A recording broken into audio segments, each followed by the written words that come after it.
A warm welcome to another episode of SciencePunk Explains the Frame Budget Approach. Today, we are wading into some deep and honestly pretty confusing waters. So let's just get right into it. The big question is this: what is the deal with energy, entropy, and information? I mean, they feel like they're connected, right? But how? Are we tracking three totally different things, or are we just looking at the same process from three different angles? Getting this wrong can really mess up our understanding of, well, pretty much everything. If you were with us last time, you'll remember we talked about biological irreversibility, why things like aging seem to only go in one direction. And that discussion leads us, naturally, to a huge question. When something changes, what are we actually keeping track of? What quantities are being spent or transformed or, lost along the way? We need to get really precise with our bookkeeping here. And to get there, we first have to admit there's a problem. We need to look at this tangled up mess of concepts head on. You see it all the time, right? Even in serious scientific conversations, people talk about energy loss and information loss and entropy increase, almost like they're all just synonyms for the same thing. And what you end up with is this really messy, blurry picture of what's actually going on in a physical system. Well, this fuzzy thinking is exactly the kind of thing the frame budget approach is designed to fix. To clear up the mess, it gives us a few really powerful tools, a kind of conceptual toolkit to bring some order to the chaos. First up in the toolkit is the idea of a budget. Now, forget about money for a second. In the FBA, a budget is all about the strict bookkeeping of reality. It's an accountant's ledger that forces us to track exactly what is carried over when a system goes from one state to the next. It's not a hidden substance. It's the accounting itself.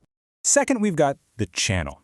This is so important. It reminds us that things don't just happen by magic. Change, observation, interaction, it all has to happen through some real physical connection.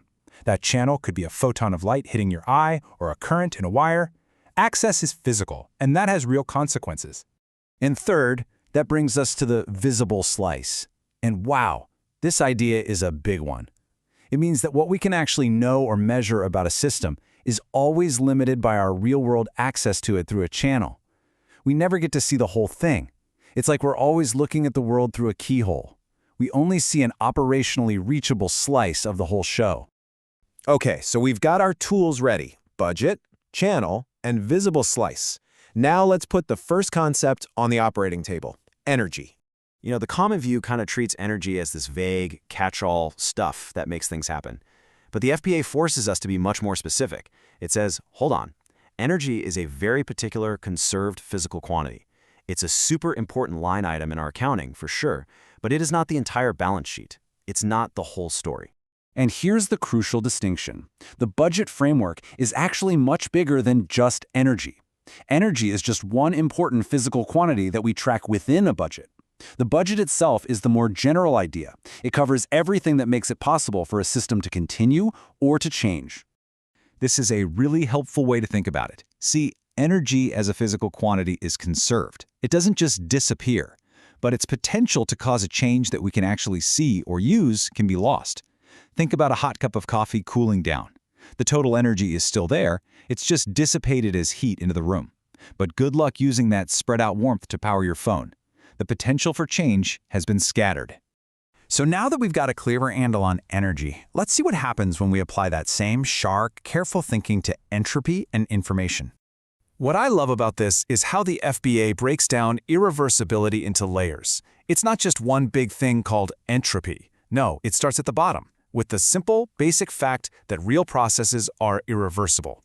A key way this happens is through dissipation. This then builds up, creating a cumulative, irreversible contribution. And only then, way at the top, do we use the high-level language of entropy to describe some of these effects. You see, entropy isn't the cause, it's a description of the consequences. And we do the same thing for information. The FBA completely reframes information loss. It suggests that information isn't magically getting zapped out of existence. No, what's usually happening is that it's becoming operationally inaccessible. Maybe it got overwritten, or the signal is just buried too deep in the noise to pull out. The path to reconstruct it just becomes way too complex. And this picture illustrates that point perfectly. Trying to unscramble that lost information, well, it's not magic, and it's certainly not free. It's a real physical process that costs you. It requires a real budget, of energy, of resources, And you need a real channel to access other systems, like the environment where the information leaked out. There's absolutely no free unscrambling in the universe. So we've carefully taken these three huge ideas apart. Now for the really satisfying part, putting them back together into a structure that actually makes sense. This table sums it all up beautifully. Look at energy. It's a specific, tracked quantity. Knowing the energy budget doesn't automatically tell you about a system's order or what you could observe. Then there's entropy. It's that high-level language for the consequences of things being irreversible. And finally, information. It's all about what's practically distinguishable, what you can actually access through real channels. So you see, they're not three different things. They're three different complementary perspectives on the same single underlying physical process. And that's the real win here. The frame budget approach isn't trying to throw out centuries of physics. It's not burning the old textbooks. It's just giving us a more rigorous accounting framework, a sharper set of conceptual tools to use these ideas with way more precision. It lets us ask much better, clearer questions about how things actually work. So, after all of that, what are the big crucial points to take home from this explainer? Okay, 3 things. First, and this is the big one, disentangle them. Don't just mush them all together. They are not interchangeable. Second, get their jobs straight. Energy is for the physical bookkeeping. Entropy is the language for irreversible consequences. And information is all about what you can actually get your hands on. And third, remember, they're just different perspectives on one single, budgeted, channel-bound reality. And once you really get that, especially the part about information being tied to real physical systems and not just floating around like a ghost, it immediately sets up our next big question. It has some really profound implications for when a system tries to measure or know something about itself. That question, if knowledge itself is constrained by budgets and channels, just how much can a system ever really know about its own state? That's going to be our starting point for the next explainer.